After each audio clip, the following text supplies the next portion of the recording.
प्रकृत्य नरं चैव नरोत्तमं देवीं सरस्वतीं व्यासं ततो जयमुदीरये यं प्रव्रजन्तमनुपेतमपेतकृत्यं द्वैपायनो विरहकातरया जुभाव पुत्रेति तन्मयतया तरवो विनेदो तं सर्वभूतहृदयं मुनिमानतोऽस्मि बालैकब्रह्मचर्याय रुद्रमूर्तिधराय च विहङ्गमाय सर्वाय वज्रदेहाय ते नमः शीतानाथ समारम्भा श्रीरामानन्दार्यमध्यमा अस्मदाचार्यपर्यन्ता वन्दे गुरुपरम्परा भक्ति भक्त भगवन्त गुरु चतुर्नाम कपुएक इनके पद वंदन कियो शनाशत विघ्ननि बोलिए वृंदावन बिहारी लाल की राधा रानी सरकार की सीतारामचंद्र भगवान की अनंत बलवंत श्री हनुमंत लाल की शंकर भगवान की भागवत भगवान की व्यास भगवान की सुखदेव महाप्रभु की परीक्षित जी महाराज की ग्राम के समस्त देवी देवताओं की संत भगवान की जय जय श्री राम।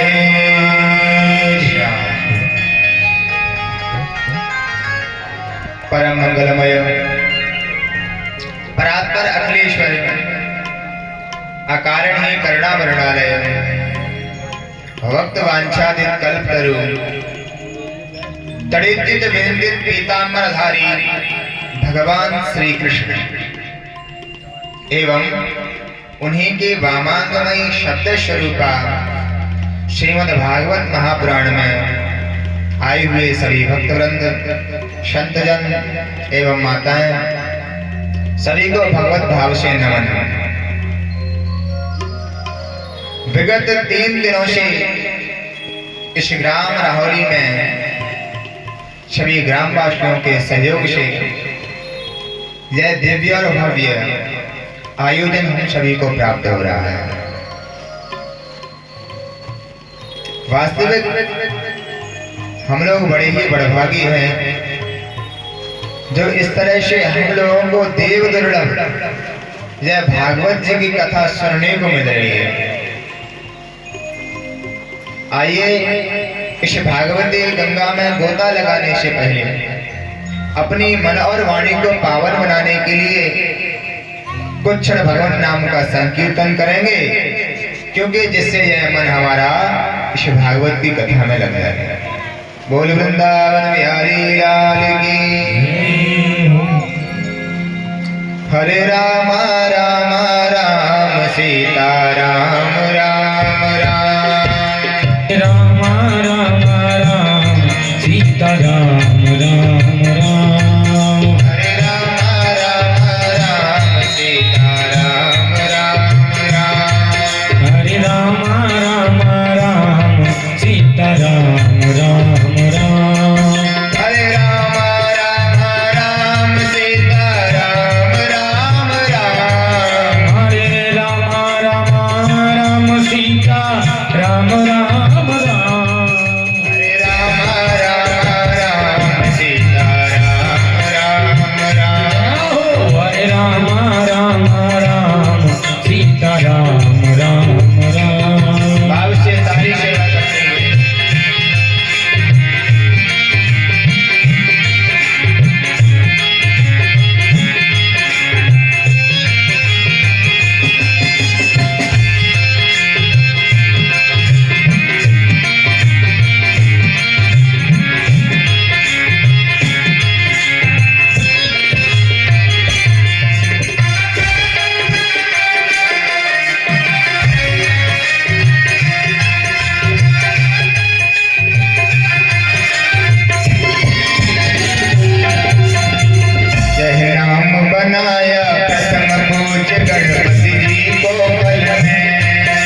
पल में। मिल गया यही अवलंब नाम सबरी को जंगल में। मिल गया यही अवलंब नाम सबरी को जंगल में। यह नाम बनाया प्रथम पूज्य गणपति जी को पल में। यह नाम बनाया प्रथम पूज्य गणपति जी को पल में। मिल गया यही अवलंब नाम सबरी को जंगल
सुरुचि प्रेयसी पत्युर्नेतरो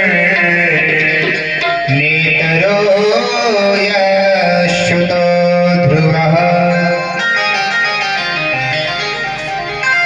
कल तृतीय दिवस के अंतिम क्षणों में हम सभी ने भगवान शिव और पार्वती के विवाह की कथा को श्रवण किया।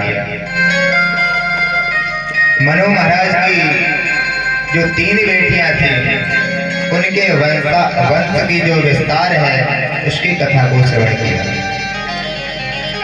अब महाराज मनु के 2 बेटा हैं, एक का नाम है उत्तानपाद और दूसरे का नाम है प्रियव्रत महाराज।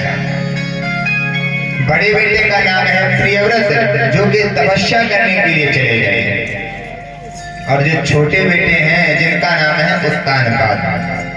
तो उत्तानपाद महाराज का विवाह हुआ सुनीति नाम की रानी से, लेकिन उनके कोई संतान न हुई, तो राजा ने दूसरा विवाह कर लिया सुरुचि से।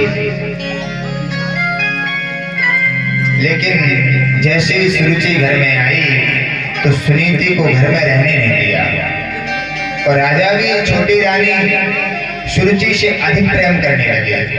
बड़ी रानी सुनीति को घर से बाहर निकाल दिया, नगर के बाहर एक आश्रम में रहने लगे। देखिए उत्तानपाद का अर्थ क्या होता है। उत ऊर्ध्व पादौ यस्या उत्तानपादः, जिसके ऊपर की ओर पैर हो वह उत्तानपाद है। तो हम सब जितने भी मानव हैं, जब माँ के गर्भ में होते हैं सब उल्टे लटके रहते हैं, पैर ऊपर सिर नीचे, तो हम सभी लोग उत्तानपाद हैं। और महाराज उत्तानपाद की 2 रानियां, एक सुरुचि दूसरी सुनीति। सुनीति कौन है? सुशोभना नीति यस्या सुनीति, जिसकी सुंदर नीति हो वह है सुनीति। और सुरुचि का अर्थ है स्वरुचि, जो हमको अच्छा लगा हमने वही किया। जैसे हमारी ये बुद्धि है, हम अपनी बुद्धि के अनुसार चलने लगे, यानी कि स्वरुचि, अपने हिसाब से जो अच्छा लगा वो हमने किया, चाहे वो नियम में हो या ना हो। लेकिन सुनीति का अर्थ है जो वेदों की बातें हैं, जो बड़े बुजुर्ग लोग कहा करते हैं, हमने उन बातों को तो साइड में रख दिया, यानी कि सुनीति को तो निकाल दिया और सुरुचि को अपने घर में बसा दिया। लेकिन जो सुनीति है उसका बेटा हुआ ध्रुव। ध्रुव का मतलब होता है स्थिर, निश्चय, अटल। और सुरुचि का बेटा कौन हुआ? उत्तम। वो उपसर्ग है, उसको हटा दीजिए तो केवल बचेगा तम, और तम माने होता है अंधकार। तो जो भी व्यक्ति स्वरुचि के हिसाब से चलेगा, सुनीति को छोड़ करके, उसके घर में ध्रुव नहीं उत्तम ही पैदा होगा। एक दिन ध्रुव जी महाराज छोटे छोटे अपने मित्रों के साथ में खेल रहे थे, तो किसी ने पूछ लिया, भैया ध्रुव तुमको पता है? बोले क्या? कि तुम्हारे पिताजी कौन हैं? बोले भैया हमें तो नहीं पता है। अरे इस नगर के जो राजा महाराज उत्तानपाद है ना, वही तुम्हारे पिताश्री है। अब छोटे 5 वर्ष के बालक को क्या पता, पिता से मिलने की उमंग मन में उठी, तो दौड़ करके चल पड़े। और राजा उस समय राज सिंहासन पर बैठे थे, पास में सुरुचि मैया विराजमान थी।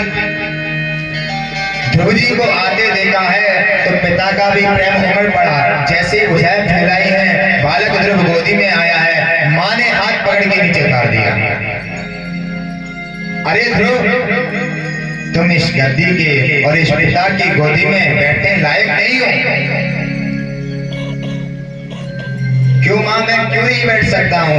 तूने अभागिन सुनीति के गर्भ से जन्म लिया है, और यदि तू इस गद्दी पर बैठना चाहता है ना, तो पहले वन में जा, भगवान की तपस्या कर। उसके बाद में जब भगवान प्रकट हो जाए तो वरदान मांगना, हे प्रभु मुझे सुरुचि मैया के गर्भ से जन्म दो। तो आज सुरुचि ने भगवान के भक्त और भगवान दोनों का अपमान कर दिया। क्योंकि सुरुचि अपने गर्व को भगवान से भी ऊपर बता रही है। अरे भगवान जिसको मिल जाए क्या फिर उसको गर्भ में आना पड़ेगा? कदापि नहीं। तपशाराध्य पुरुषम तस्यैवानुग्रहेण मे गर्भे तुम साधयात्मानं यदीच्छसे नृपाशनम्। 5 वर्ष के बालक ध्रुव की आज वह स्थिति है जैसे कोई सांप को डंडा मार दे। तो जैसे सांप फुशकार मारता है वैसे गरम गरम सांसें लेने लगे और सुरुचि के वश में पड़ करके महाराज उत्तानपाद भी कुछ न कह सके। बेटा ध्रुव रोते रोते अपनी मां सुनीति के पास आया। सुनीति ने जैसे ही बालक ध्रुव को देखा है रो रहा है, अंक में ले लिया। अरे बेटा तुझे क्या हुआ? तू क्यों रो रहा है? अरे तुझे क्या चाहिए? तो ध्रुव जी ने कहा मां एक बात सत्य बताना, क्या महाराज उत्तानपाद मेरे पिता हैं? बोली हाँ तेरे पिता हैं। मां मैं आज अपने पिता से मिलने गया, मेरी इच्छा हुई कि पिता की गोदी में बैठे, पर मैया सुरुचि ने मुझे गोदी से उतार दिया। और मां मुझे अपना कष्ट नहीं है, पर मां उसने तुझे अभागिन कहा है। और मैया उसने कहा है कि भगवान की तपस्या करो, उसके बाद में मेरे गर्भ से जन्म लेना। धन्य है सुनीति मैया जिन्होंने सुरुचि के खिलाफ एक भी शब्द नहीं कहा। अरे बेटा ध्रुव, अरे वो भी तो तेरी माँ है, कह दिया तो क्या हुआ? पर मैया उन्होंने कहा है भगवान की तपस्या करो। हाँ तुमने ठीक कहा है। अरे मैं तो तुझे तेरे पिता के बारे में भी नहीं बता सकी। तुझे तो धन्यवाद करना चाहिए सुरुचि मैया का, जिसने उस भगवान का पता बता दिया, परम पिता का पता बता दिया। तो ध्रुव जी कहने लगे मैया वह परम पिता परमेश्वर कहाँ रहता है? उसका स्थान कहाँ है जिसके बाद में मुझे इस सिंहासन की अपेक्षा न करनी पड़ी? ऐसा वो परम पिता परमेश्वर मुझे कहाँ मिलेगा? मैया मुझे बता दो, मैया मुझे बता दो भगवान का ठिकाना। मुझे बता दो भगवान का ठिकाना। मैया मुझे बता दो भगवान का ठिकाना। मैया मुझे बता दो भगवान का ठिकाना। मैया मुझे बता दो भगवान का ठिकाना। मैया मुझे बता दो भगवान का ठिकाना। पढ़े लौट के ना पढ़े लौट के ना भगवान का ठिकाना। मैया मुझे बता दो भगवान का ठिकाना। मैया मुझे बता दो भगवान का ठिकाना।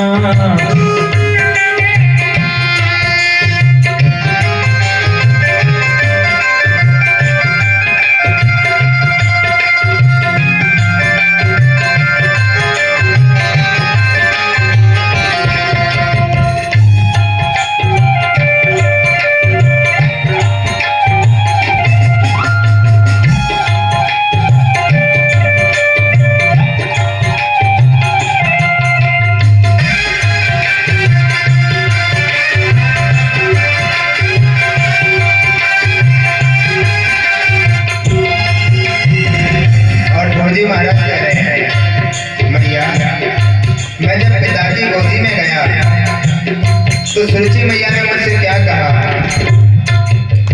अपने पिता की गोदी में बैठ तक न पाया, अपने पिता की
सुनीति ने कहा, बेटा भगवान का एक नाम है वासुदेव।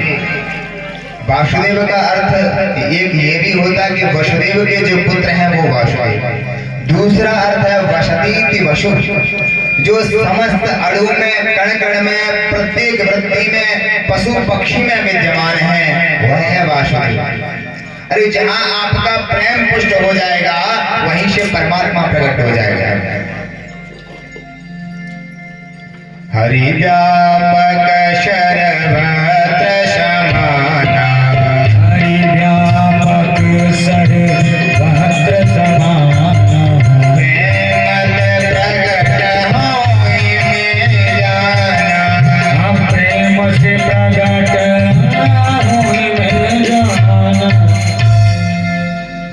नहीं अंदर में नहीं बाहर में, नहीं आम में है नहीं खास में है, और नहीं विरक्ति में है नहीं विलास में है। यदि प्रेम है तो प्रभु पास में है। बेटा ध्रुव, भगवान का भजन करो प्रेम पूर्वक, सच्चा मन लगा करके, तो परमात्मा तुम्हें अवश्य मिलेंगे। क्योंकि बालक की जो प्रथम गुरु होती है माँ होती है। माँ चाहे तो अपने बच्चे को वीर बना दे, चाहे तो भक्त बना दे, और चाहे तो नचने वाला भी बना सकते हैं। देखिए, बालकों की शिक्षा के 3 विशेष स्थान होते हैं। एक गुरु की पाठशाला, विद्यालय, दूसरा माँ का उदर, और तीसरा होता है घर। बालक जब विद्यालय में जाता है गुरुजी के पास में, तो उसका प्रथम स्थान वहां रहता है, उसको आचरण सिखाने की जिम्मेदारी। और दूसरा माँ का उदर, वीर अभिमन्यु की कथा सबने सुनी होगी। उन्होंने माँ के गर्भ में ही चक्रव्यूह भेदने की कला सीखी थी, क्योंकि अर्जुन उस समय उनको वीर गाथाएं और बड़े बड़े वीरों की कथाएं सुनाते थे। इसलिए जब माँ गर्भवती होती है तो कहा जाता है आप भगवान की कथा सुनिए, भगवान की कथा को पढ़िए। लेकिन आजकल माताएं कथा को पढ़ना छोड़ दिया, और आजकल बढ़िया फोन चला, आराम से लेटे लेटे बढ़िया टीवी में सीरियल देखो। तो भाई बच्चे जन्म लेते ही फोन मांगने लगते हैं, भैया फोन दो। आजकल सब प्रायः देखते हैं, छोटे छोटे बच्चे फोन में लगे रहते हैं, उनकी आंखें कमजोर हो जाती हैं। इसलिए माताओं को विशेष ध्यान रखना चाहिए। आप बच्चे को चाहे तो वीर बना दो, चाहे तो बड़ा विद्वान बना दो, और चाहे कोई नचने वाला बना दो। आज बच्चा नच रहा है, आपको अच्छा लग रहा है कि अरे हमारा सुंदर बच्चा कितना बढ़िया नृत्य कर रहा है, लेकिन जब बुढ़ापा में आप लोग पहुंचोगे तो वह बच्चा आपको फिर नचाएगा। इसलिए प्रथम संस्कार बालकों को देना चाहिए। दूसरा घर का माहौल। हम लोग इस बात को प्रायः ध्यान नहीं देते हैं, बच्चों के सामने धूम्रपान करते हैं, बहुत सारे लोग मदिरा का पान भी करते हैं बच्चों के सामने। तो बच्चे का स्वभाव रहता है वह जैसा देखेगा वैसा ही करेगा। इसलिए बच्चों के सामने कोई ऐसा कृत्य न करें जिससे उनकी मनस्थिति पर कोई ऐसा प्रभाव पड़े और भविष्य में वह कार्य करें। वही आज सुनीति मैया ने सुंदर उपदेश दिया। उस उपदेश को धारण करके ध्रुव जी महाराज ने मैया को प्रणाम किया है। मात्र 5 वर्ष की अवस्था में घर से निकल पड़े।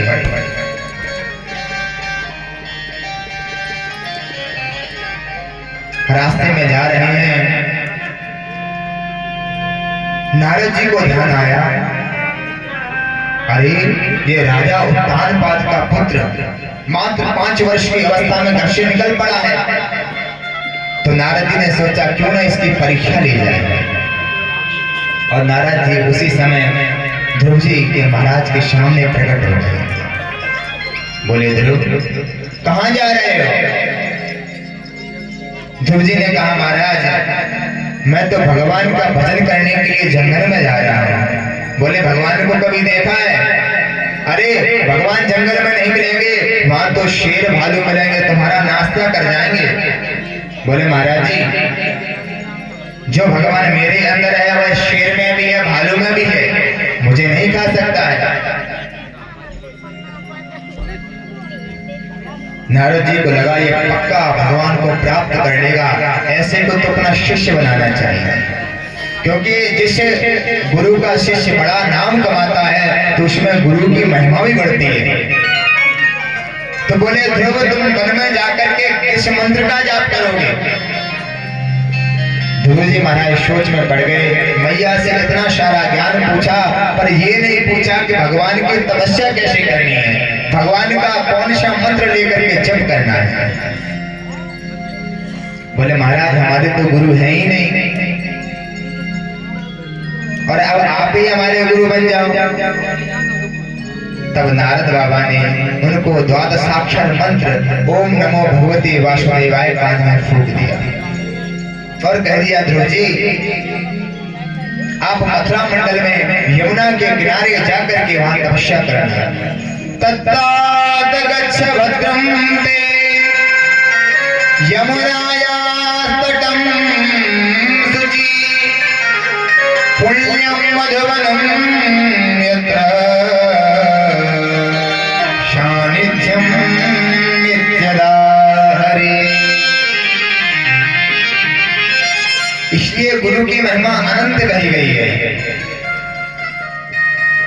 गुरु बिन भवनिधि तरियन कोई, गुरु बिन भवनिधि तरहिन कोई, जो विरंचि शंकर सम होई, जो विरंच शंकर सम होई।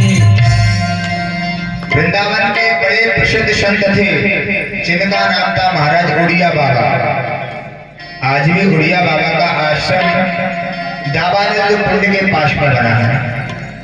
उनके पास में एक महाशय आए और पूछे, महाराज जी एक बात बताओ, मेरा एक प्रश्न है। बोले पूछो। कि जीवन में गुरु क्यों बनाए जाते हैं, गुरु का क्या महत्व है जीवन में? तब उड़िया बाबा ने कहा, बच्चा तुम ये बताओ, तुम ये प्रश्न हमसे क्यों कर रहे हो, तुम ये प्रश्न हमसे क्यों कर रहे हो? तब उस व्यक्ति ने कहा, महाराज जानने के लिए। तो उड़िया बाबा ने कहा, बच्चा तेरा उत्तर मिल गया। इसलिए भगवान को जानने के लिए, अच्छा बुरा जानने के लिए गुरु की आवश्यकता जीवन में पड़ती है। लेकिन वर्तमान में गुरु और शिष्य की जो परंपरा है पहले जैसी नहीं रही है। ना तो उस समय जैसे गुरु हैं और ना उस समय जैसे शिष्य हैं। अब तो जो शिष्य हैं वही गुरु का गुरु बनने की सोचते हैं। एक गुरु का नया नया चेला बना, चेला बन गया, गुरु जी के आश्रम में रहने लगा। तो गुरुजी ने शाम के समय उससे कहा, बेटा बारिश हो रही है, बाहर गैया बनी है, तो उसका बंधन खोल के अंदर बांध दे। चेला ने हाथ जोड़ लिए, गुरुजी बंधन से मुक्त करना तो आप जैसे महान व्यक्ति का काम है। अरे मैं तो स्वयं संसार के बंधन में पड़ा हूँ, मैं कहां से मुक्त करूं? गुरुजी यह अनधिकार चेष्टा मुझसे न कीजिए। गुरुजी ने सोच लिया ये चेला नहीं, पक्का गुरु ही मेरा है। गुरुजी बेचारे गए, गैया को छोड़ के अंदर बांधा। लेकिन कुछ समय के बाद गुरुजी का फिर मन नहीं माना। बोले बच्चा एक काम करो, बाहर देख के आओ बारिश बंद हुई या नहीं हुई। चेला बोला, गुरुजी आपके बगल में ये बिल्ली बैठी है, अभी बाहर से आई है, इसके ऊपर हाथ घुमा के देखो, गीली हो तो समझ जाना बारिश हो रही है, और सूखी हो तो समझ लो बारिश बंद हो गई। गुरुजी बेचारे मन ही मन सोच रहे, ऐसे चेला से कहां से पाला पड़ गया। कुछ नहीं कहा। रात्रि हो गई, गुरुजी लेट गए, लेकिन बल्ब का प्रकाश हो रहा था, लाइट चल रही थी उनके सर के ऊपर। तो बोले चेला एक काम कर दे, इस बल्ब को तो बंद कर दे। बोला गुरुजी अब तुम रजाई में लेट गए, अब हम खड़े नहीं हो सकते, एक काम करो आप रामचरितमानस की तरह आंखें बंद कर लो। बोले कैसे? कि उसमें एक चौपाई आई है, कौन सी? कि मुंदियो नैन कदम कोई ना, आप तो आंखें बंद कर लो, अपने आप अंधेरा हो जाएगा। बेचारे गुरुजी स्वयं खड़े हुए लाइट बंद करी। अब सुबह हुई, सुबह गुरुजी महाराज का कोई दूसरा चेला आया, लड्डू लेके आया। गुरुजी ने भोग लगाया और कहा चेला प्रसाद लोगे, बाल भोग करोगे? चेला बोला गुरुजी मैंने आपकी तीन आज्ञा नहीं मानी है और चौथी आज्ञा नहीं मानूंगी तो बड़ा घोर पाप लगेगा, लाओ जल्दी से लड्डू। तो ऐसे चेले हैं, पर ऐसे चेलों को कभी बढ़िया घरड़ा गुरु भी मिलते हैं। एक बार एक गुरु महाराज शालिग्राम भगवान की पूजा करने के लिए तख्त के ऊपर बैठ गए। अब शालिग्राम भगवान की पूजा में तुलसी अनिवार्य होती है, तो गुरुजी तुलसी लेना भूल गए। पास में दो चेले खड़े थे, तो पहले चेले से कहा बेटा वहां पास में बगिया है, वहां से तुलसी दल चुन के ले आओ।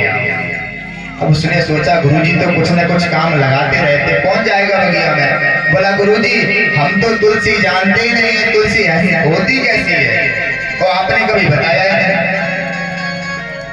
और दूसरा चेला बगल में खड़ा था, ये तो बच गया, अब मुझे जाना पड़ेगा। तो वो उससे भी चालाक था, बोला अरे पागल तू तुलसी नहीं जानता, वो केले इतने पत्ते होते हैं वह तुलसी होती है। गुरुजी आप कहो तो हम ले आए, हम तो वही जानते हैं। गुरुजी ने कहा तो आप भी नहीं जानते हो, और अब हम पूजा में बैठ गए तो हम अब उठेंगे नहीं। तो बोला गुरुजी अब क्या होगा? बोले एक उपाय है। बोले क्या उपाय है? तो तुम दोनों तख्त तो उठा सकते हो। अब गुरुजी मोटे ताज और तख्त की कैसे मना करें? दोनों बेचारे पछताते हुए तख्त में लग गए। तख्त उठाया, बगिया में लेके गए, बगिया में तुलसी के विरवा के पास में गुरुजी ने तख्त रखवाया, तुलसी दल उतारी और कहा बेटा उठाओ तख्त। उठा के फिर आश्रम में ले गए। गुरुजी ने कहा बेटा तुलसी देख ली?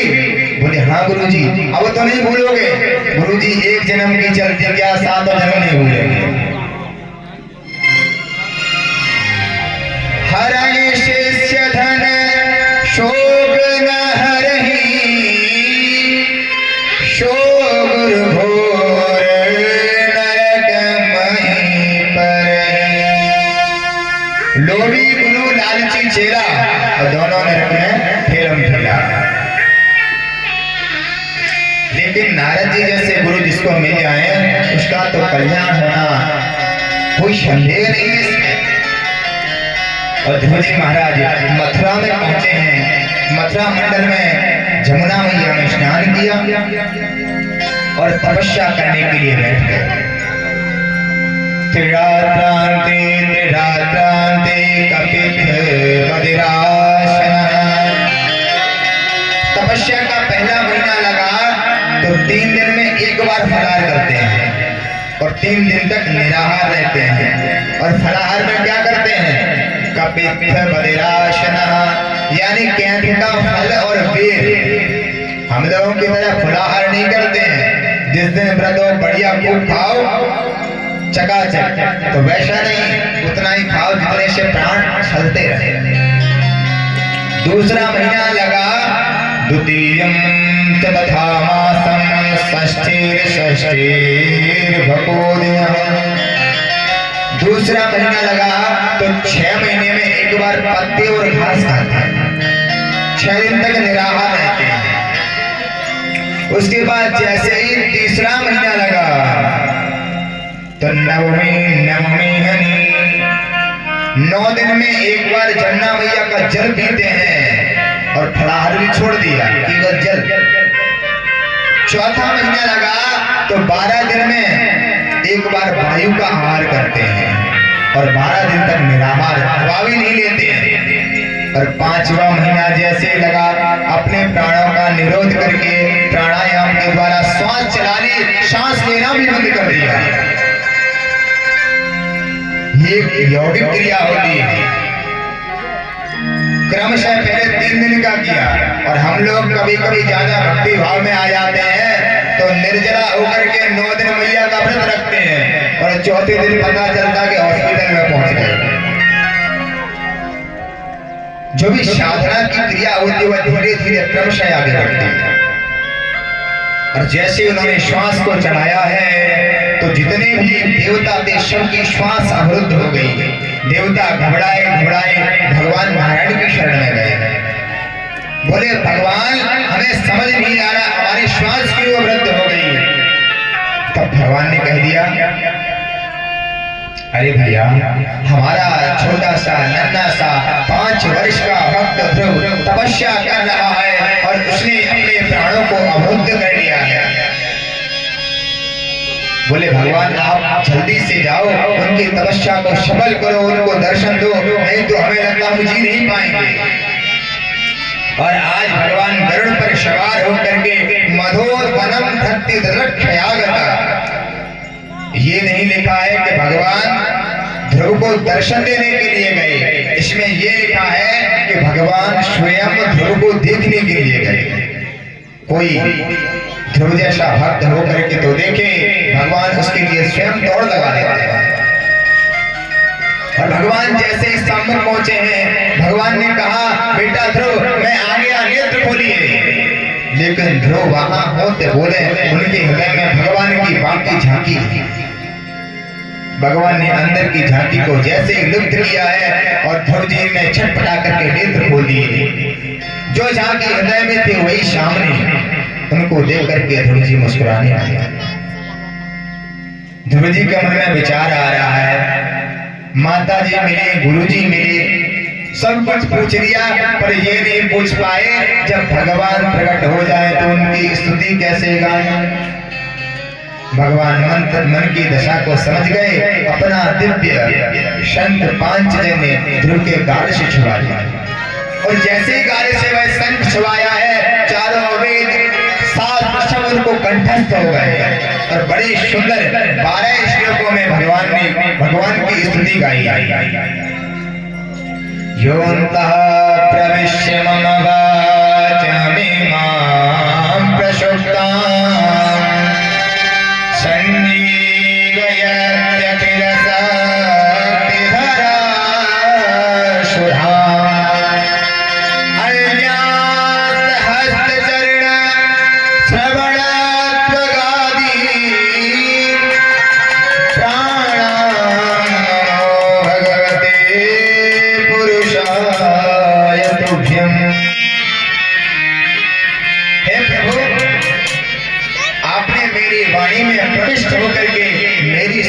वाणी को जगा दिया, क्योंकि आपकी कृपा से मूकं करोति वाचालं पंगुं लंघयते गिरं यत्कृपातमहं वन्दे परमानन्दमाधवम्। प्रभु आपकी कृपा हो जाए तो गूंगा भी बोलने लगता है, वाचाल बन जाता है, अधिक बोलने वाला। पंगुम लंघयते गिरं, लगड़ा भी बड़े बड़े पहाड़ों को लांघ जाएगा। तो प्रभु आपने मेरी छोई हुई वाणी को जगा दिया। आपने वाणी में ही नहीं अन्यथा हमारे हाथ पैर इत्यादि सभी इंद्रियों में वश करके हमें चला रहे हैं। ऐसे प्रभु के चरणों में बारंबार प्रणाम है।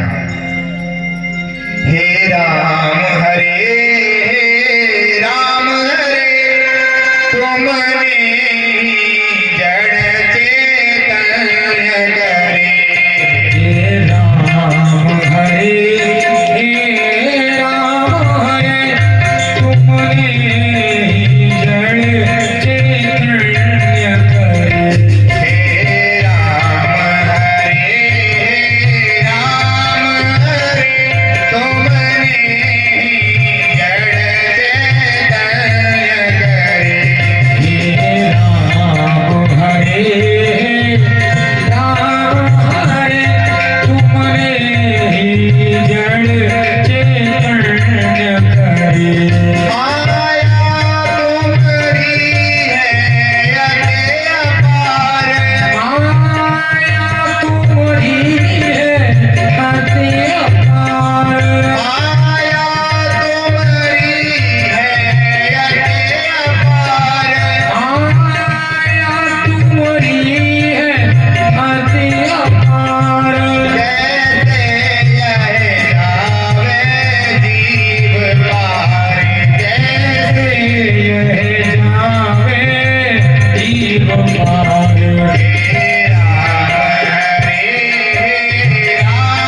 ने मेरी जड़ वाणी को चैतन्य कर दिया। बड़ी सुंदर स्तुति गाई। भगवान ने कहा ध्रुव बताओ तुम क्या चाहते हो, क्योंकि तू मेरा इसी जन्म का भक्त नहीं है, अब तू अन्य जन्मों का भक्त है। विष्णु पुराण में कथा आती है ध्रुव जी महाराज पूर्व जन्म में एक ब्राह्मण के बालक थे और इनका मित्र था एक राजकुमार, एक राजा। भगवान के परम भक्त थे। इनके मन में भी भाव आया कि प्रभु काश मैं भी राजकुमार होता। तो भगवान ने उनकी उसी अभिलाषा को पूर्ण करने के लिए इस जन्म में राजा के घर में जन्म दिया।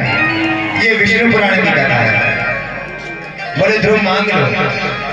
तो ध्रुव जी ने कहा महाराज और कुछ प्रथम वासना रही प्रभु, पहले मेरे हृदय में कुछ मांगने की अभिलाषा थी, पर अब आपके दर्शन हो गए प्रभु, कुछ नहीं चाहिए। अब कछुनाथ न चाहिए मोरे, दीन दयाल अनुग्रह तोरे। भगवान ने कहा ध्रुव जी हमें सब पता है, अरे तुम पिताजी के सिंहासन पर बैठने के लिए यहाँ आए थे और अब कुछ मांग नहीं रहे हो। जाओ मेरा आशीर्वाद है, तुम 36,000 वर्षों तक अपने पिता के सिंहासन पर राज्य करोगे और अंत में मैं तुम्हारे लिए ऐसा दिव्य लोक बनाऊंगा जो सबसे ऊपर होगा, जिसका नाम होगा ध्रुव लोक। और इतना कह करके आशीर्वाद दे करके भगवान अंतर ध्यान हो गए। ध्रुव जी महाराज भगवान का स्मरण करते हुए वापस अपने नगर की ओर चल पड़े। जैसे ही महाराज उत्तानपाद को खबर लगी कि मेरा नन्हा सा बालक मात्र 5 महीने में भगवान को प्राप्त करके वापस आ रहा है, तो सारे नगर वासियों को साथ में लेकर के नगर के बाहर हाथी घोड़े लेकर के स्वागत करने के लिए तैयार है। और जिस शुचि माता ने उनको दुर्वचन कहे थे, वह शुचि माँ भी आज हाथ में आरती का थाल लेके खड़ी है, क्योंकि भगवान की कृपा जिस पर हो जाती है सभी उसके स्वागत में लग जाते हैं। जा पर कृपा राम की होई, जा पर कृपा राम की होई,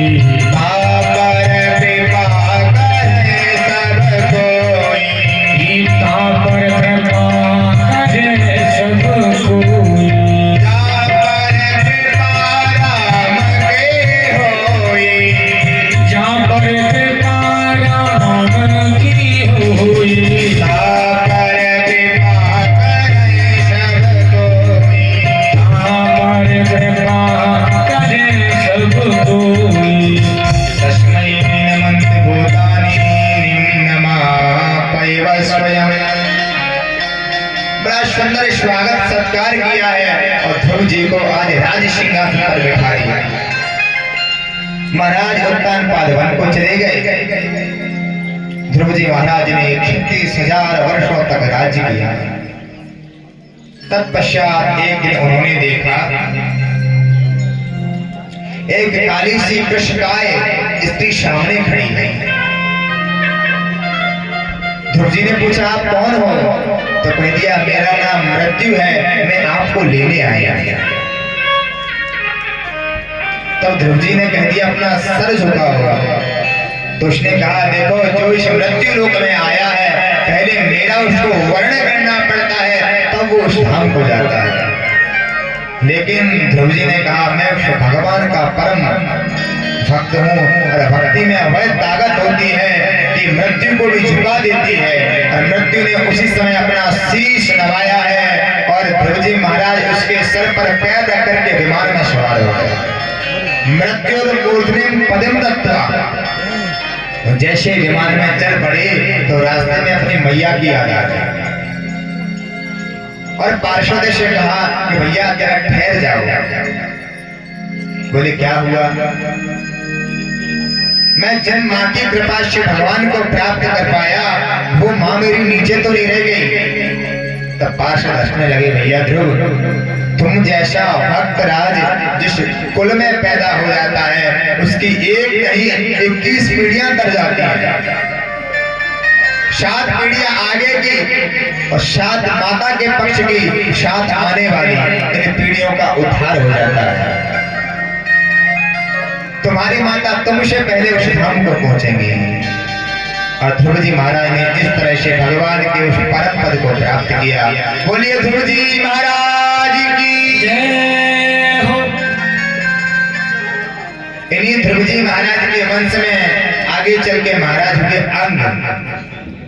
अंग बड़े धर्मात्मा थे, लेकिन इनके बेटा बड़ा दुष्ट हो गया जिसका नाम था वेन। इतना पापी था कि छोटे छोटे बच्चों की हत्या कर देता है। राजा के पास रोज रोज शिकायतें आती हैं। राजा बड़े परेशान हो गए। एक दिन बिना बताए रात्रि में घर से भाग गए और एक गुफा में जाकर के छिप गए। राजा के सेवकों ने बहुत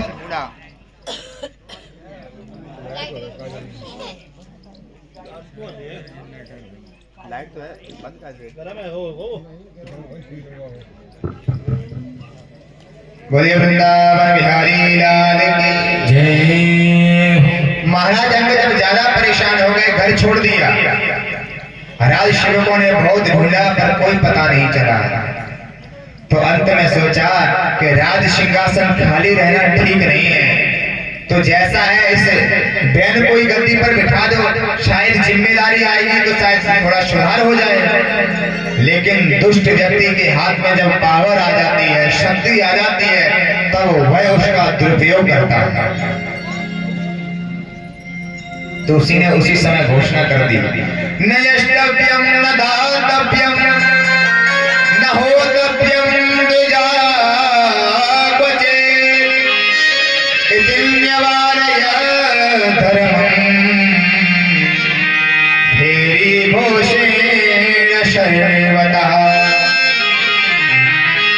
मेरे राज्य में ना तो कोई दान देगा, ना तो कोई भगवान का भजन करेगा, और ना ही कोई यज्ञ करेगा, ना कोई ब्राह्मणों के भंडारे होंगे, ना संतों को कोई भजन कराएगा। अगर आपको भजन करना है तो मेरा ही भजन कीजिए, क्योंकि राजा में सभी देवताओं का वास होता है। अब ऋषियों ने जैसे सुना बड़े घबराए, अरे इस पापी ने तो हमारे भंडारे भोजन यज्ञ बंद करवा दी। तो राजा को समझाने के लिए आए, राजन ये सब करना ठीक नहीं है। अरे राजा तो प्रजा की रक्षा के लिए होता है, और तुम यदि प्रजा को दुखी करोगे तो नरक में जाओगे। लेकिन उसको समझ नहीं आया, क्योंकि मूर्ख व्यक्ति को समझाना बड़ा कठिन होता है। मूर्ख व्यक्ति को समझाना आसान नहीं है। एक बार कबीरदास जी के पास एक व्यक्ति आया और कबीर जी से पूछा, बाबा जी ये बताओ राम कितने हैं? कबीर जी ने कहा, भैया राम तो एक ही है। बोला, हमने 4 बता दिए तो? बोले बताओ। तो उसने कहा, एक राम दशरथ घर डोले, और एक राम घट घट में बोले, एक राम का सकल पसारा, इनमें कौन सा राम तिहारा।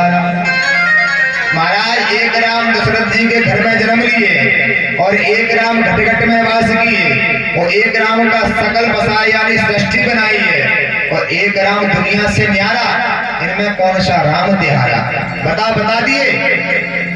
कबीरदास ने सोचा ये तो बड़ा मूर्ख आदमी है, इसको थोड़ा समझाना चाहिए।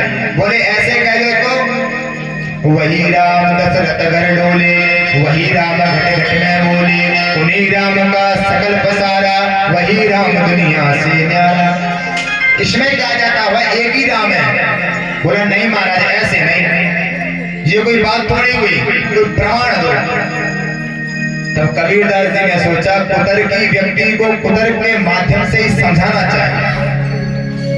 तो उससे पूछा, अच्छा एक बात बताओ, तुम्हारे बाप कितने हैं, तुम्हारे पिताजी कितने हैं? बोला महाराज ये कोई पूछने वाली बात है, पिताजी तो सबके एक ही होते हैं। बोले हमने 5 बता दिए तो? बोले ऐसा हो ही नहीं सकता, बताओ। तब कबीरदास जी उसको समझाने लगे। एक बाप तेरे चाचा को भाई, और एक बाप तेरे नाना को जमाई, और एक बाप तेरे फूफा को सारो, और एक बाप तेरी दादी को मारो, इनमें कौन सा बाप तिहारो? एक बाप तो तेरे चाचा का भैया, और एक बाप तेरे नाना का जमाई दामाद, और एक बाप तेरे फूफा का साला, और एक बाप तेरी दादी का प्यारा। बता इनमें कौन सा बाप तिहारा? उसने कान पकड़ लिया। महाराज हमारी समझ में आ गया, राम एक ही है, हमारे पिताजी भी एक ही है, क्षमा करो। तो ऐसे व्यक्तियों को ऐसे ही समझाना पड़ता है। तब ऋषियों ने उसी समय हाथ में जल लिया, और जल लेकर के जैसे संकल्प किया है, हन्यता हन्यताम ऐसा पापा प्रकृति दागा, जैसे जल छोड़ा है और वैन की गोविंदा वैन सुधार गया। ऋषियों ने सोचा हम इसको सुधारने आए तो ये तो परलोक को सुधार गया, अब क्या किया जाए? फिर से राज्य का सिंहासन खाली। तब उन्होंने वैन के शरीर का मंथन किया, जंगाओं का मंथन किया, तो एक काला सा छोटा सा पुरुष उत्पन्न हुआ। उससे कहा निषीद, इन्हीं से निषादों की उत्पत्ति हुई। फिर से पुनः मंथन किया। तब अब की बार में साक्षात भगवान लक्ष्मी नारायण के अंशावतार पृथु और अर्ची के रूप में प्रकट हो गए। बोलिए पृथु महाराज की अर्ची मैया की। ऋषियों ने स्तुति गाना प्रारंभ कर दिया। तब पृथु महाराज ने कहा अभी तुम हमारी स्तुति मत गाओ। प्रजा को पूछा है आपकी क्या समस्या है, क्या परेशानी है? बोले महाराज हम पृथ्वी में जो बीज बोते हैं 1 किलो तब 100 ग्राम जाकर के होता है। पृथ्वी ने सारे रत्नों को अपने अंदर छिपा लिया है, क्योंकि जब पृथ्वी पर पापी राजा हो जाता है तो पृथ्वी पर अन्न इत्यादि की अधिकता नहीं रहती है, क्योंकि जब पृथ्वी भार सहन नहीं कर पाती है तो अनेक उत्पात होने लगते हैं। तब महाराज पृथु ने पृथ्वी को आज्ञा दी, पृथ्वी तुम ऐसा क्यों कर रही हो? लेकिन पृथ्वी ने आज्ञा नहीं मानी। तो उसी समय पृथु महाराज ने धनुष और बाण दिया है, पृथ्वी को मारने के लिए चल पड़े। पृथ्वी आगे आगे पीछे पीछे, पृथु महाराज पीछे धनुष और बाण दिए दिखाई दे रहे हैं। लेकिन जब पृथ्वी को कोई सहारा नहीं मिला तो पुनः उनकी शरण में आ गया। बोली महाराज मैं क्या बताऊं, आपके पिता ही वैन ने अत्याचार किया, जिसके कारण जितने भी रत्न अन्न था मैंने अपने घर में छिपा लिया। तब पुनः पृथ्वी कैया का रूप धारण किया है और अन्य बछड़ा बन करके शमी ने रत्नों को धो लिया है। पृथु महाराज प्रथम ऐसे राजा हैं जिन्होंने सुंदर नगरों को बसाया, बड़े बड़े बावलियां बनवाई, सुंदर सड़कों की व्यवस्था करी। ऐसे पहले राजा है पृथु महाराज। पृथु महाराज ने एक एक करके 99 यज्ञ कर दिए।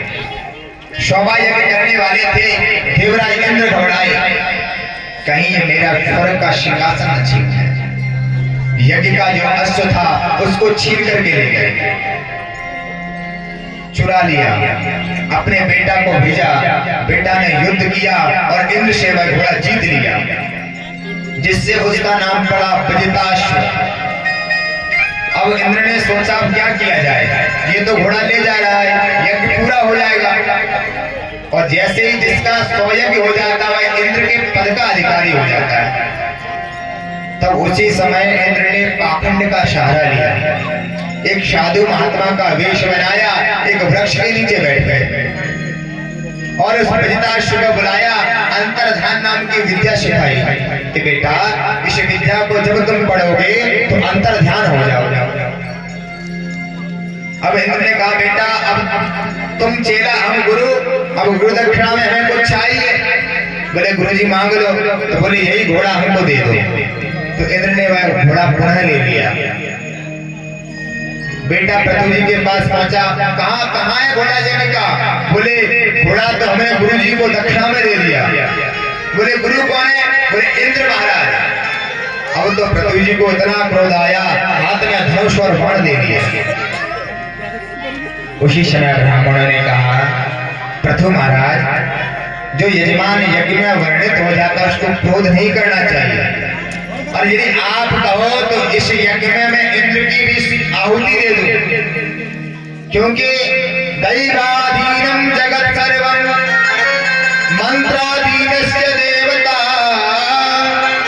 ते मंत्रा ब्राह्मणाधीना तस्माद् ब्राह्मण देवता। देवताओं के अधीन ये सारा संसार है, और देवता किसके अधीन है? मंत्रों के अधीन है। और मंत्र किसके अधीन है? ब्राह्मणों के अधीन है। इसलिए ब्राह्मणों को देवता कहा जाता है। इंद्र का आवाहन किया है, और आहुति जैसे ही कुंड में देना चाहते हैं, भगवान विष्णु प्रकट हो गए। बोले पृथु जी, ये आप क्या कर रहे हो? अरे इंद्र को अगर अग्नि में स्वाहा कर दोगे तो सृष्टि की प्रक्रिया बिगड़ जाएगी, ऐसा मत करो। तब पृथु जी ने कहा कि यदि ऐसा नहीं करेंगे तो यह तो यज्ञ में विघ्न पैदा करते हैं। बहुत समझाया है तो इंद्र ने कह दिया, महाराज चाहे कुछ भी हो, पर यह तो मेरा स्वभाव है। तब भगवान ने एक नियम बनाया, कह दिया कि इंद्र, पूजा के बाद में जो तुम्हारा स्मरण नहीं करेगा उसका आधा फल तुमको प्राप्त हो जाएगा। इसलिए हम जब भी पूजा करें तो पूजा जिस आसन पर बैठ करके करें, तो पूजा के बाद में जब खड़े हो तो इंद्राय नमः अवश्य कहना चाहिए। अगर ऐसा नहीं करोगे तो आपकी पूजा का फल इंद्र को प्राप्त हो जाएगा। ये शास्त्रों का नियम है। हम लोग कहते हैं महाराज हम इतनी पूजा करते हैं पर कुछ फल ही नहीं मिलता है। अब फल कहाँ से ले? फल तो आपका इंद्र चुरा ले जाते हैं, क्योंकि उनको वरदान है। इसलिए जब भी पूजा करो इंद्राय नमः अवश्य कहना चाहिए। इस तरह से पृथु महाराज ने अनेक वर्षों तक राज्य किया। इन्हीं पृथु के वंश में आगे चल करके महाराज प्राचीन बरही हुए। महाराज प्राचीन बड़ी बड़े धर्मात्मा थे। यज्ञ इतना यज्ञ किया उन्होंने कि सारी पृथ्वी पर कुशा ही कुशा हो गया। कुशा पूरी पृथ्वी पर बिछ गया। लेकिन वह एक अपराध करते थे। क्या? जो भी यज्ञ किया करते थे उन यज्ञों में पशुओं की बलि दिया करते थे। जब ज्यादा पशुओं की बलियां दी तो एक दिन देवर्षि नारद आ गया। बोले राजन, तुम यज्ञ तो करते हो पर यज्ञ में पशुओं की बलि देते हो। ये ऊपर आकाश में देखो, ये सब जितने भी बड़े बड़े सिंहधारी ये पशु दिखाई दे रहे, तुम्हारा इंतजार कर रहे हैं। जब तुम वहां जाओगे तब ये तुमको दंड देंगे। अब तो प्राचीन बड़ी घबराए। बोले महाराज, हमने तो वही किया है जो वेदों में लिखा था। वेदों में लिखा था कि पशुओं की बलि दो, तो हमने पशुओं की बलि दी। तब नारद ने कहा, देखो वेदों की बात को हर कोई नहीं समझ सकता है। वेदों को वही समझ सकता है जिसने शांगो पांग विधि से गुरुकुल में रह करके वेद का अध्ययन किया हो। वर्तमान में चाहे जो भी वेद का अध्ययन कर ले, पर वास्तविक अर्थ को नहीं समझ सकता है। एक उदाहरण से समझिए। एक बड़े जमींदार साहब थे, उनका बड़ा गांव में नाम था। आसपास के लोग उनसे सलाह लेने के लिए आते थे। लेकिन उन जमींदार साहब को जो चावल का माण होता उसको पीने की आदत, अपना अपना स्वाद है भैया। तो उनको माण इतना पसंद था कि वह माण पिए बिना रह नहीं सकते थे, रोज माण पीते थे। खैर आजकल तो माण का जमाना चला गया, कुकर का जमाना आ गया। तो उनकी धर्मपत्नी ने एक दिन चावल का माण निकाला और एक कटोरे में रख दिया और अपने बेटे से कहा, बेटा जाओ पिताजी को बुला लाओ, ये गर्मा गर्म माड़ रखा है, इसको पी लो, नहीं तो ठंडा हो जाएगा। बेटा गया पिताजी को बुलाने के लिए, लेकिन उसी समय क्या देखा, पिताजी बड़े विशिष्ट लोगों के साथ में बैठे, बाहर से कुछ लोग आए थे। अब उसने सोचा, मैंने पिताजी से कह दिया पिताजी चल के माड़ पी लो, तो पिताजी की बेइज्जती हो जाएगी, लोग कहेंगे इतने बड़े जमींदार साहब चावल का माड़ पीते हैं। उसको एक सुंदर युक्ति आई, बोला पिताजी, बोले हाँ बेटा बोलो। बोला धानुपुर से मांडू जी आए हैं, धानुपुर से मांडू जी आए हैं और कठौते घाट पर बैठ करके आपका इंतजार कर रहे हैं, जल्दी चल करके मिल लो, नहीं तो शीतलपुर को चले जाएंगे। अब बताओ इसको कौन समझा होगा? केवल जमींदार साहब को समझ में आया, बाकी जितने व्यक्ति थे उन्होंने सोचा धानुपुर नामक कोई गांव होगा, मांडू जी नाम के कोई आदमी होंगे, कठौता घाट नामक कोई स्थान होगा, वहां पर बैठे होंगे, जल्दी से नहीं गए तो उन्हें शीतलपुर में कोई काम होगा तो वहां चले जाएंगे। तो केवल पिता और पुत्र समझे और पिताजी ने जाके मार पी लिया, अपना वापस आ गया। तो इससे यह संदेश मिलता है कि वेदों के अर्थ को वही समझ सकता है जिसने शांगो पांग विधि से वेद का अध्ययन किया। बोल वेद पुरुष भगवान की जय। बोले राजन कुछ समझ में आया? बोले महाराज अभी तो नहीं आया। तो कहा बढ़िया, तुमको एक सुंदर कहानी सुनाएंगे, समझ लो। दो मित्र थे, एक का नाम था अविज्ञात और दूसरे का नाम था पुरंजन। एक दिन पुरंजन ने अविज्ञात से कहा, भैया मेरा मन कर रहा है, चलो कहीं घूम के आते हैं। तब अविज्ञात ने कहा, भैया ये संसार बड़ा गहरा है, बहुत बड़ा है, कहाँ जाओगे, कुछ भूल जाओगे? बोला नहीं, हम बिल्कुल नहीं भूलेंगे, हम तुम्हें हमेशा याद रखेंगे और शीघ्र ही वापस आएंगे। तो पुरंजन चल पड़ा घोड़े पर बैठ करके, अनेक शहर में घूमा, पर उसको एक भी शहर पसंद नहीं आया। एक 9 दरवाजे का सुंदर शहर पसंद आया और उस 9 दरवाजे के शहर में प्रवेश कर गया। जैसे ही 9 दरवाजे के उस शहर में गया है तो देखा कि एक सुंदर स्त्री चली आ रही है। उसके नगर की रक्षा 5 फन वाला एक नाग कर रहा है और उसके साथ में 11 सेनापति हैं।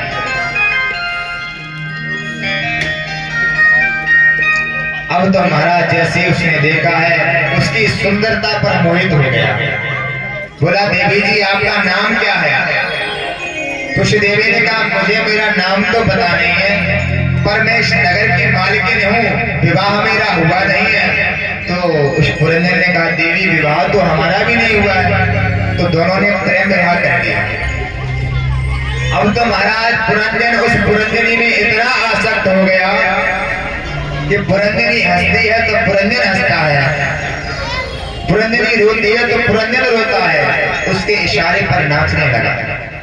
कुचित गायती गायत्यां रुदत्यां रुदती कुचित कुचित संध्यां वसति जलपत्यां मन जलपति।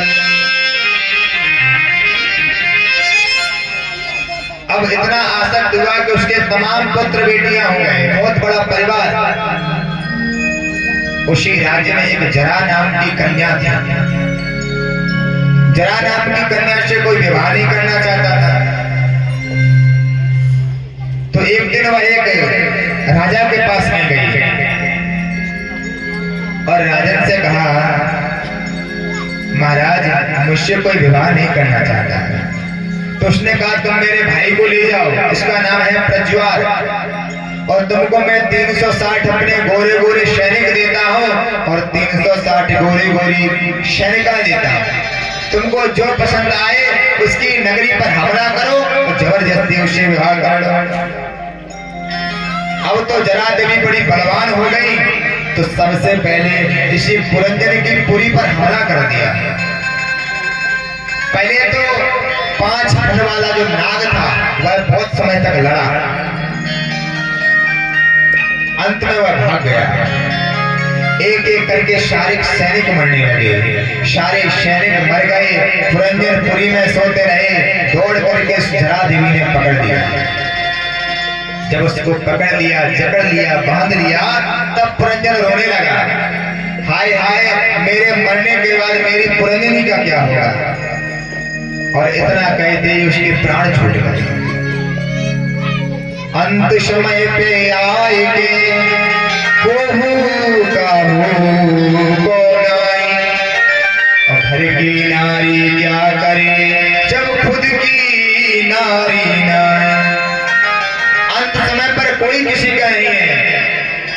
जब आपके हाथ की स्वयं की नारी काम नहीं करती है, वह नहीं रहते, तो घर की नारी क्या करेगी।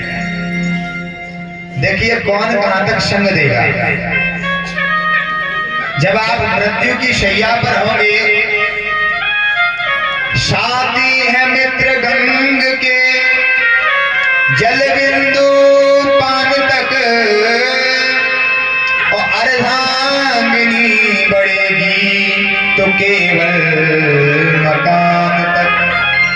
परिवार के सब लोग चलेंगे शमशान तक, और बेटा भी हक निभाएगा तो अग्नि दान तक। जब आप मृत्यु की शैया पर होंगे, तो आपके जो मित्र मंडली होगी वह कहेगी, भैया इनके मुख में गंगा जल डाल दो, इनके मुख में तुलसी पत्र डाल दो। और जो आपकी पत्नी अर्धांगिनी है, वह केवल घर के दरवाजे तक आ सकती है, दरवाजे से बाहर नहीं जा सकती है। परिवार के लोग, रिश्तेदार शमशान तक जाएंगे, और आपका जो पुत्र होगा वह अग्निदान तक केवल अग्नि देगा। लेकिन इसके आगे, इससे तो आगे भजन ही है साथी, हरि के भजन बिन अकेला रहेगा।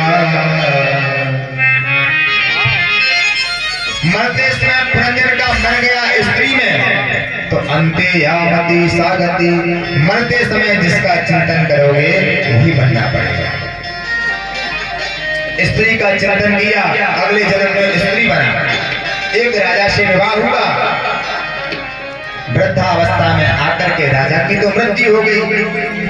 तो इस रानी यानी पुरंजनी ने, जो पुरंजन पूर्व जन्म में था, इसने सोचा पति चल बसे तो मुझे सती होना चाहिए। तो पति की अर्थी बना करके गोद में लेकर के सती होने वाली थी। उसी समय पुराने मित्र अभिज्ञात को याद आया, अरे मेरे मित्र को गए हुए बहुत समय हो गया, अभी तक वापस नहीं आया, पता नहीं कहाँ रह गए। तो जैसे ही देखा है, अरे पुरंजन तो सती होने के लिए जा रहा है, तो अभिज्ञात ने हंस करके कहा, अरे भैया तुम किसके साथ में सत्ता हो रहे हो। तो डांट करके बोला, अरे तुम कैसी बातें कर रहे हो, एक पति प्रिया सती स्त्री पति के साथ सती होने जा रही है, तुम ऐसा बात कर रहे हो। तब उसको पुरानी बातें याद दिलाई, अरे भैया तुम स्त्री नहीं हो, तुम तो मेरे जन्म जन्म के मित्र हो, मैं अभिज्ञात हूं, तुम पुरंजन हो। जब सारी बातें याद आई तो अपने साथ में लेकर के चले गए। नारद जी ने कहा, पुरंजन कुछ समझ में आया, प्राचीन बही कुछ समझ में आया। बोले महाराज समझ में तो कुछ नहीं आया, पर कहानी बड़ी अच्छी लगी। तो बोले इसका आध्यात्मिक बड़ा सुंदर अर्थ है, समझिए। देखिए अभिज्ञात और पुरंजन कौन है। जीवात्मा का नाम है पुरंजन और परमात्मा का नाम है अभिज्ञात। ये जीव परमात्मा से कहता, महाराज मैं घूमने जाना चाहता हूँ, परमात्मा कहते तुम मुझे भूल जाओगे। तो ये जीव कहता, महाराज हम आपको कभी नहीं भूलेंगे। अब महाराज ये 9 दरवाजे वाला क्या है, कौन सा शहर है। तो बोले ये मानव का तन है ना, इसी में 9 छिद्र हैं, यही 9 दरवाजे वाला भवन है, 9 दरवाजे वाला शहर है। वैसे अन्य शहर भी हैं, जैसे अन्य 84 लाख योनियां हैं शूकर कुकर की, अब किसी को पसंद आएगी नहीं आएगी। तो ये मानव का तन ही पसंद आता है। तो महाराज इसमें जो रानी थी वह कौन थी? तो कह दिया वह थी बुद्धि। बुद्धि से प्रत्येक जीव विवाह कर लेता है और जैसा बुद्धि कहती है वैसा ही यह जीव करने लगता है। बुद्धि ने कहा चलो भैया भगवान की कथा हो रही है, कथा सुनिए आओ। तो कथा सुनने आ गए। बुद्धि ने कह दिया बढ़िया भजन हो रहा, ताली बजा लो। तो ताली बजाने लगे। बुद्धि ने कह दिया चलो घर में भैंस भूखी खड़ी होगी तो चलती है। तो जैसा जैसा बुद्धि करती है वैसा ये जीव करने लगता है, यानी पुरंजनी के अनुसार पुरंजन चल रहे हैं। और महाराज ये 10 सैनिक कौन थे? तो कह दिया 10 सैनिक हमारे 5 ज्ञानेंद्रिया और 5 कर्मेंद्रिया, यही 10 सैनिक हैं। महाराज इनका एक सेनापति था, वह कौन था? तो कह दिया वह है मन। मन के अनुसार इंद्रियां चलती हैं। मन हुआ बढ़िया सुंदर भोजन पाना है तो हमने भोजन कर लिया। मन हुआ कि चलो कहीं चलना है तो हमारी जो कर्मेंद्रिय पैर है वो चलने लगे। तो ये इंद्रियां मन के हिसाब से काम करती हैं, इसलिए मन इनका सेनापति है। अब महाराज एक बात और ये 5 फन वाला नाग कौन था जो इस नगर की रक्षा कर रहा था? तो कह दिया ये 5 तत्व है ना, चित जल पावक गगन शमीरा। चित जल पावक गगन समीरा। चित जल पावक गगन शमीरा। चित जल पावक गगन समीरा।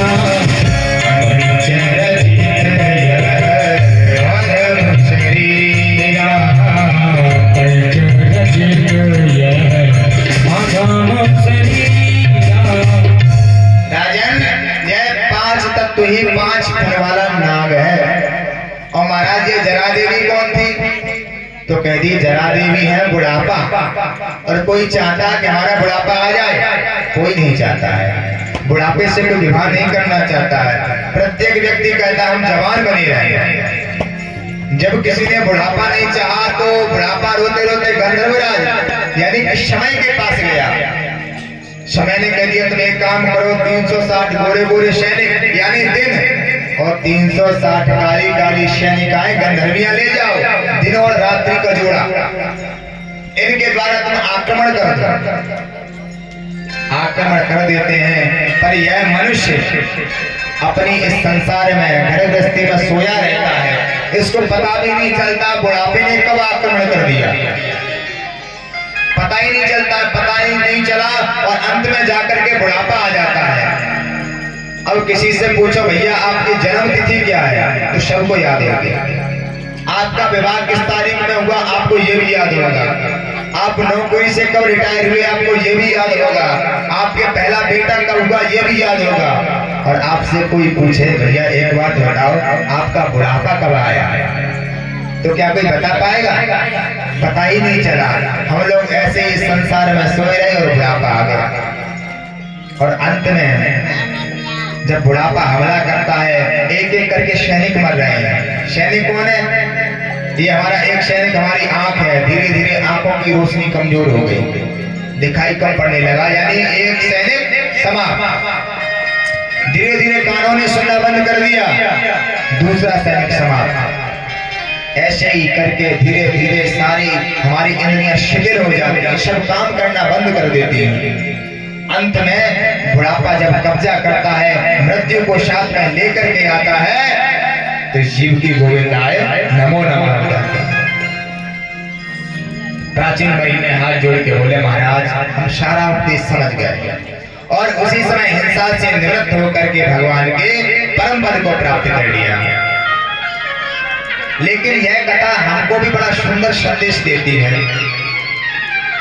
कि हमें भी पुरंजन की तरह इस पुरी में सोए नहीं रहना है, हमें भी भगवान का भजन करना है। लेकिन हम लोग कहते हैं भगवान का भजन सब कर लेंगे, इतनी बड़ी जिंदगी पड़ी है। लेकिन एक बात और सत्य है, कटु सत्य है, बहुत सारे लोगों को तो ये भी भरोसा नहीं है कि भगवान है भी या नहीं है, ये भी विश्वास नहीं है। सुनते समय सब जानते, आपस में सब कहते भैया कोई किसी का नहीं। जैसे कोई मेहमान आपके घर में आए और कहे भैया आपका मकान बड़ा सुंदर बना है, तो हम लोग कहते हैं कि अरे महाराज सब आपका ही है, और भाई कहते चलो निकलो यहाँ से। जब हमारा है तो हम निकाल रहे हैं यहाँ से, तो क्या निकलोगे? नहीं निकलोगे। ऐसे ही सब जानकर भी एकदम अनजान बने हैं। और वास्तविक जीवन में भजन करने की उम्र है ही कितनी? जब हमारा बचपन रहता 20 वर्ष तक, तब हम खेलने खाने में रहे। जग में जन्मे जब बाल भई, तब एक रही तुली भोजन की, और तन में तरुणाई जब ही प्रगटी, तब प्रीत रही तरुणी तन की। और प्रेत भयो मन की तृष्णा, सब लोग कहे सन की सन की, नहीं दान करो नहीं भगति करी, रही अंत समय मन की मन। जब आदमी मृत्यु की शैया पर पड़ा होता है तब उसको अपने कर्म याद आते हैं। एक व्यक्ति थे, लोग उनसे कहते थे भैया बढ़िया सुंदर भागवत की कथा हो रही, कुछ दान करो।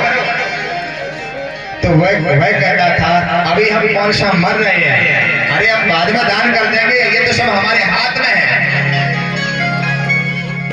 और सत्य बात है, उसने बहुत सारा रुपया पैसा एक दीवार में छुपा के रख दिया कि मैं जब मुझे लगेगा मेरा अंत समय आने वाला है तो मैं इसको निकाल के दान कर दूंगा। लेकिन उसके बच्चों को पता था, इसने धन दीवार के अंदर रख दिया। एक दिन काल की ऐसी दशा हुई, उस आदमी को रात में सोते सोते लकवा मार गया।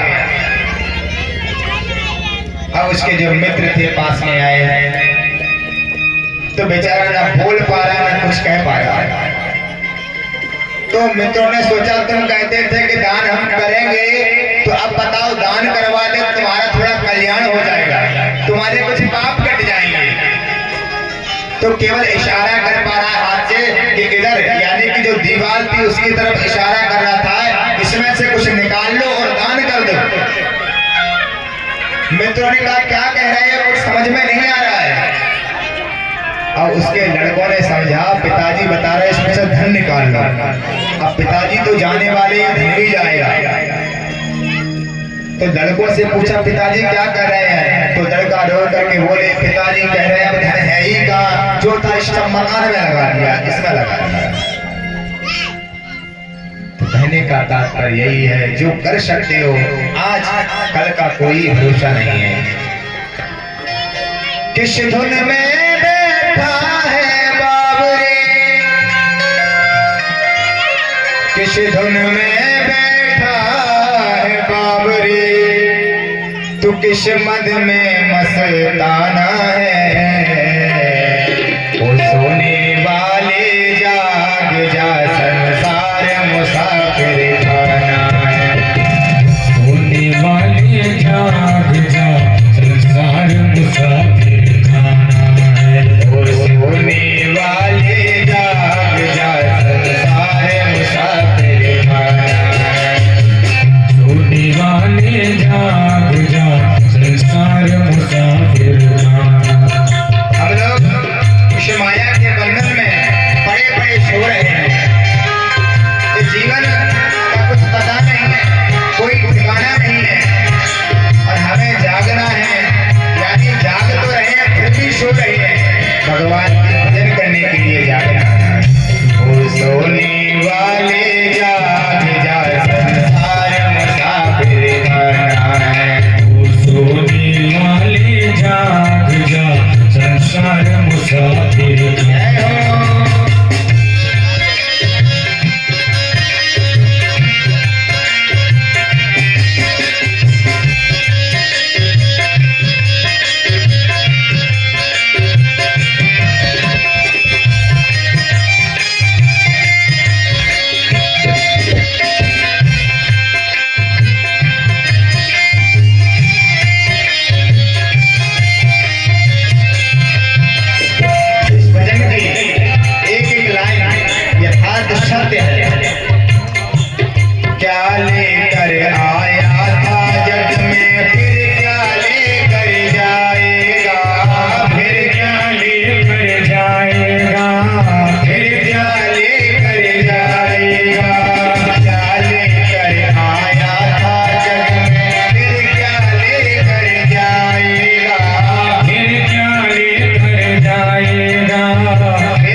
कौन सी शर्म है? कोई नृत्य तो करना नहीं है आपको। जयकारा लगाओ तो आपके बगल में कोई पड़ोसी सो रहा होगा, जग जाएगा तो बढ़िया, आपको उसका पुण्य मिल जाएगा। कथा में वैसे भी नींद अच्छी आती है। एक बार एक जगह ऐसी भागवत कथा हो रही थी, तो बहुत सारे लोग कथा सुन रहे थे। तो ऐसे एक बूढ़े बाबा कथा सुन रहे थे वहां पास में बैठे, और बूढ़े बाबा को नींद आ गई। नींद आई सो आई महाराज, बाबा सपना देखने लगे। उनकी दुकान थी कपड़े की। अब वो दुकान पे पहुंच गए सोते सोते, और दुकान पे आ गया एक ग्राहक कपड़ा लेने के लिए। तो बाबा ने कहा हमारी दुकान पे बहुत बढ़िया कपड़ा है, खरीद लो। तो उस व्यक्ति ने पूछा क्या हिसाब है, कितने रुपए मीटर दे रहे हो? तो पुराना जमाना था, तो बाबा ने कह दिया 5 रुपए मीटर। बोला 4 रुपए मीटर दे दो। बाबा ने कह दिया 4 नहीं 4.5 दे देंगे। तो ग्राहक को जाते देखा तो कह दिया आ जाओ जल्दी से आओ, 4.5 में तुम 2 मीटर ले जाओ। ग्राहक नहीं जाना चाहिए। बाबा ने कहा आ जाओ, ले जाओ 4 मीटर, दोनों दिए हाथ पसार, आगे वाले भगत को कुर्ता दियो फाड़। वो सपने में सोच रहे दुकान पे हम कपड़ा फाड़ रहे हैं, और भगत का जो बेटा था उसका कुर्ता फाड़ दिया आगे वाले का। उसने कह दिया ये क्या कर रहे हो? बोला अरे भैया माफ करो, हम तो दुकान पर कपड़ा फाड़ रहे थे। तो ऐसे भैया सोना नहीं है, जयकारा ऐसा लगाओ कि हमारे कान तक तो आवाज आ जाए। बोल वृंदावन बिहारी लाल की जय, जय श्री राधे।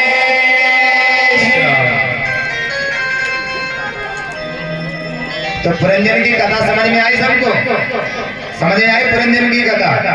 पुरंजन कौन है? हम सभी लोग पुरंजन हैं। अपनी इस नगरी में सबके सब सो रहे हैं, खाए पिए मस्त, लेकिन हमें उस घर की भी खबर करना है। आइए पुनः प्रसंग पर आएंगे। इन्हीं प्राचीन बरी के वंश में आगे चल करके प्रचेतागण होंगे।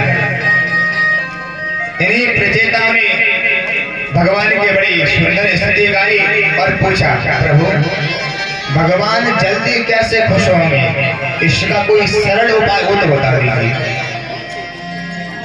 तब कहा है दया सर्वभूतेषु संतुष्ट्या येन केन वा सर्वेन्द्रियोपशांत्य च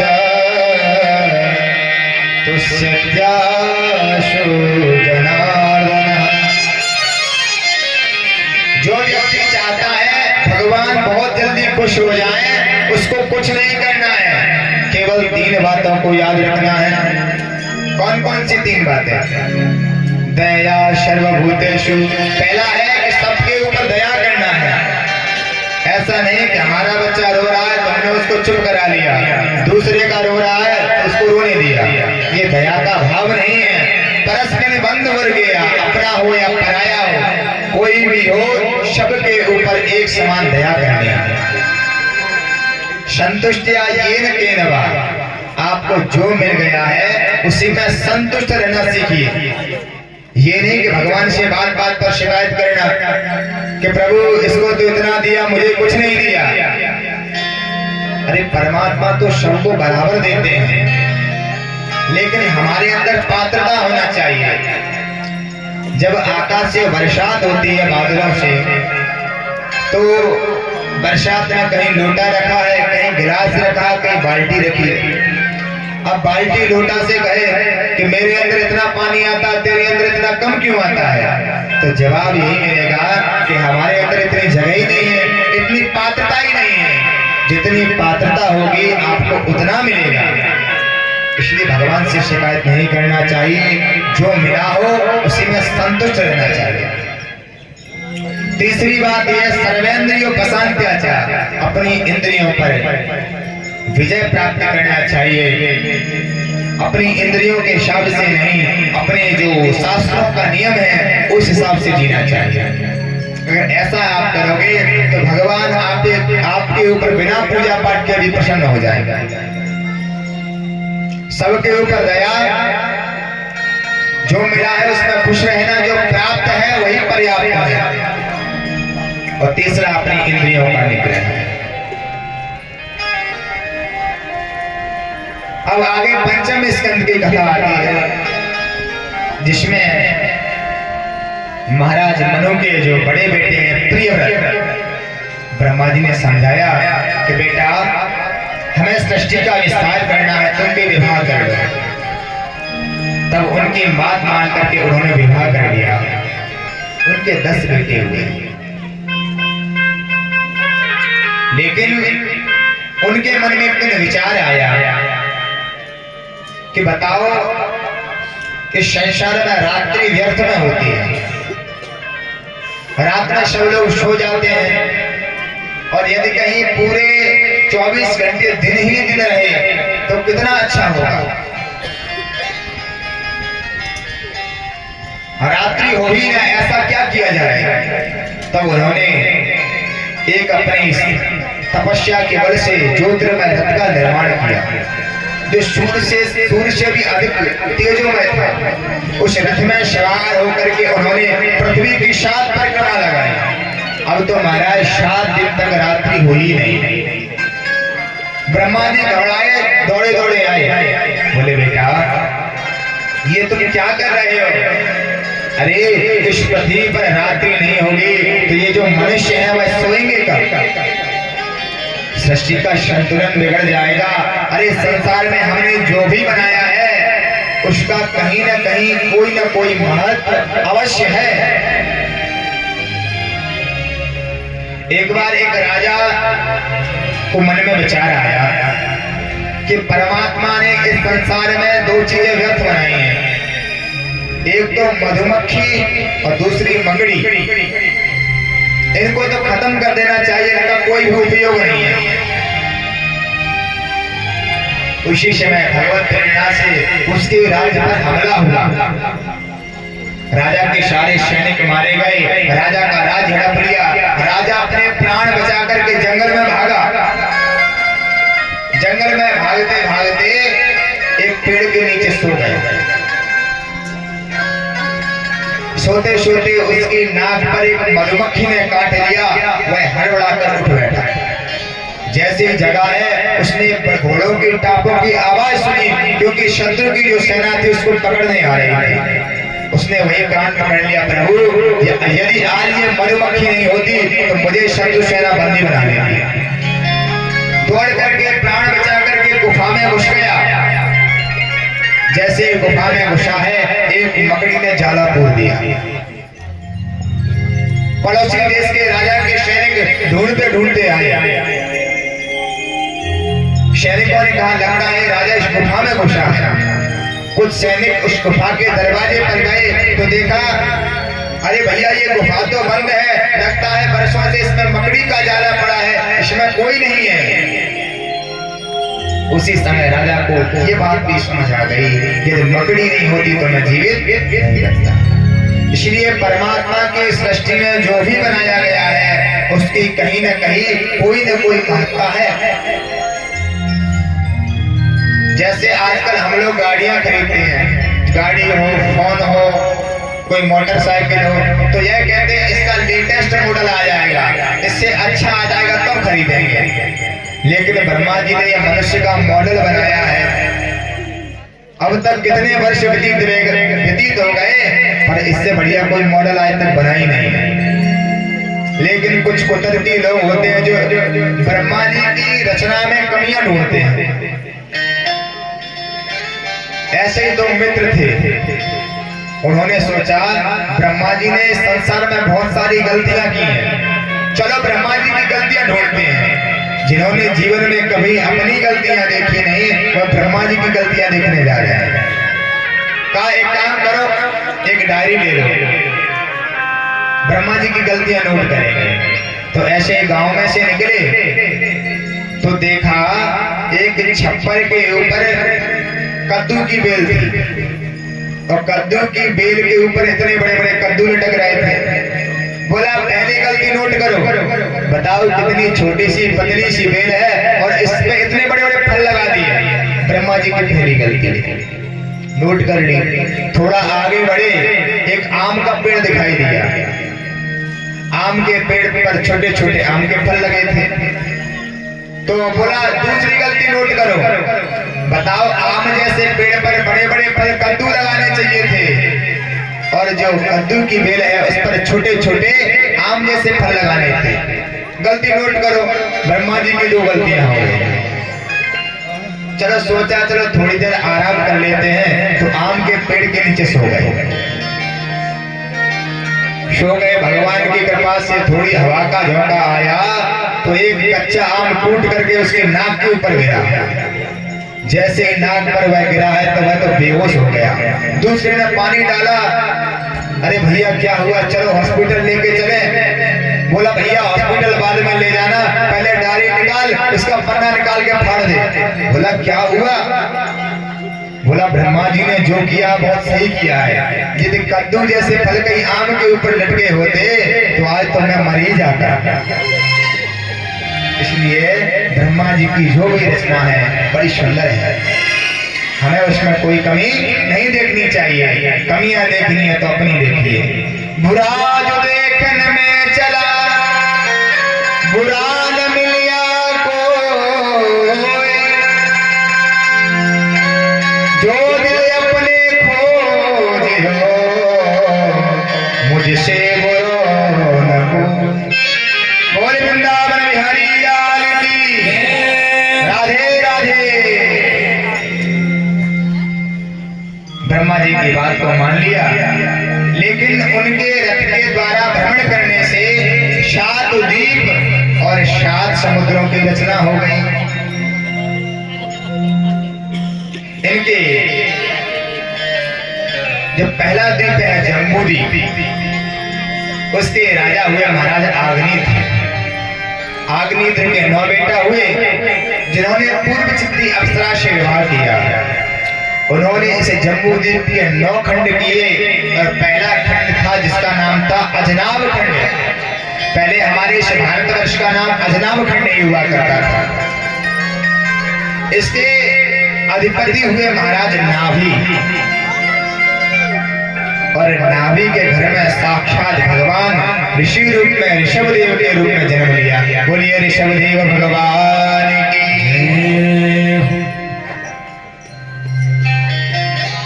ऋषभदेव की तपस्या से इंद्र को बड़ा ईर्ष्या हुई। इंद्र ने उनके राज्य में वर्षा करना बंद कर दिया।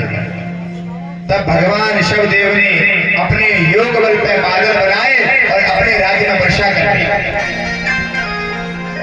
इंद्र को अपनी गलती का एहसास हुआ, दौड़ करके आए, क्षमा याचना मांगी और अपनी बेटी जयंती का विवाह ऋषभदेव के साथ में कर दिया। इनके 100 बेटा हुए। सबसे बड़े बेटे का नाम था भरत, और इन्हीं भरत के नाम पर इस देश का नाम पड़ा भारतवर्ष। बोलिए भारत माता की। एक दिन उन्होंने अपने सभी बेटों को बुलाया और सुंदर उपदेश दिया। गुरु न सस्यात् स्वजनो न सस्यात्, पिता न सस्यात् जननी न सस्यात्, दैवं न तस्यान्न पतेर्च सस्यात्, नमोचये व्याशमते तमस्युम्। वह गुरु नहीं है जो भगवान से न मिलाए, वह माता नहीं है जो भगवान के बारे में न बताए, और वह पिता भी पिता नहीं है जो भगवान के बारे में न बताए। सुंदर उपदेश दिया और स्वयं वन को चले गए। महाराज भरत ने अपने बड़े बेटे को सुमति को राज्य दिया और वह भी वन में चले गए। वर्तमान में नेपाल में मुक्तिनाथ आश्रम है, गंडकी नदी के किनारे, वहां उन्होंने अपना आश्रम बनाया। भगवान का भजन करने लगे। भजन करते हुए एक दिन भगवान सूर्य को अर्घ्य दे रहे थे। अर्घ्य देते समय उन्होंने देखा एक प्यासी हिरणी जल पीने के लिए आई है। हिरणी गर्भवती थी। उसी समय सिंह ने दहाड़ लगाई और हिरणी प्राण बचा करके जैसे ही भागी है, उसी समय उसका गर्भपात हुआ और हिरणी का प्राणांत हो गया। हिरणी का नन्हा सा शावक उसमें बहने लगा। महाराज भरत को दया आई और उस हिरणी के बच्चे को ले आए, आश्रम पर ला करके उसका लालन पालन करने लगे। धीरे धीरे वह उसके मोह में पड़ गए। जो भरत जी महाराज सुबह से शाम तक भगवान का भजन करते थे, वही केवल हिरण का चिंतन करने लगे। जब हिरण का बच्चा बाहर चला जाता तो मन में विचार करने लगते, आज बहुत समय हो गया, वह वापस नहीं आया, कहीं किसी सिंह ने उसको खा तो नहीं लिया।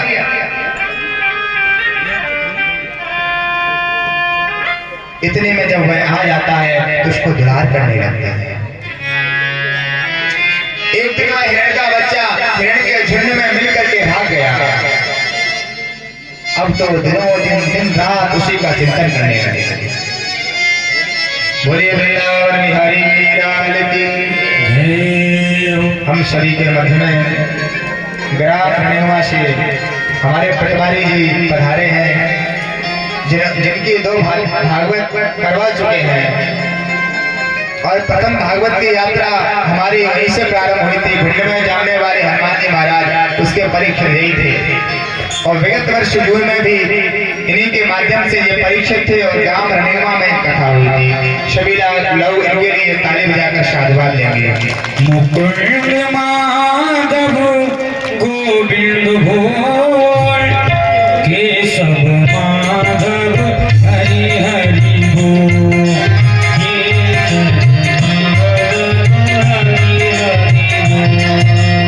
बोल हरि बोल हरि हरि हरि बोल, बोल हरि बोल हरि हरि हरि बोल, केशव माधव हरि हरि बोल, केशव माधव हरि हरि बोल।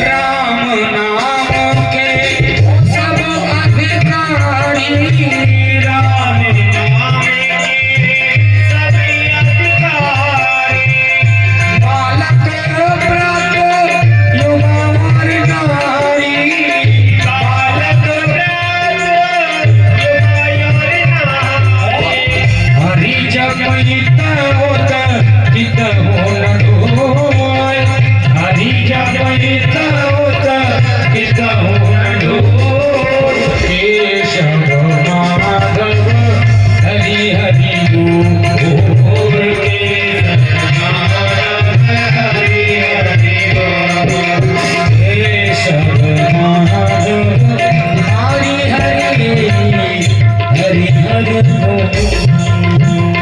बोलिए हनुमान जी महाराज की जय हो। बोलिए हनुमान जी महाराज की। आप पे लगता हनुमान जी के पक्के भगत हो। जैसे हनुमान जी महाराज को उनके बल की शक्ति की याद दिलाना पड़ती थी, वैसे ही आपसे कहना पड़ता कि जयकारा बोलो तेज, तभी आप लोग बोलते हो, क्योंकि हनुमान जी के दरबार में बैठे उनका प्रभाव तो पड़ेगा। बोल हनुमान जी महाराज की। देखो आइए अपना प्रसंग पर आएंगे। भरत जी महाराज उस हिरण का चिंतन करने लगे। हिरण तो अपने परिवार के साथ चला गया, लेकिन भरत जी महाराज बड़े उदास होते हैं। चंद्रमा को देखते कहते, अरे चंद्रमा, लगता है तूने मेरे हिरण के बच्चे को चुरा लिया। एक दिन भगवान सूर्य को अर्घ्य दे रहे थे, हिरण का चिंतन किया, उनका प्राणांत हो गया और अंत में मरते समय मर गया हिरण में, तो अगले जन्म में हिरण बनना पड़ा। एक मृगा के संग से भरत धरी प्रगति एक मृगा के संग से भरत धरी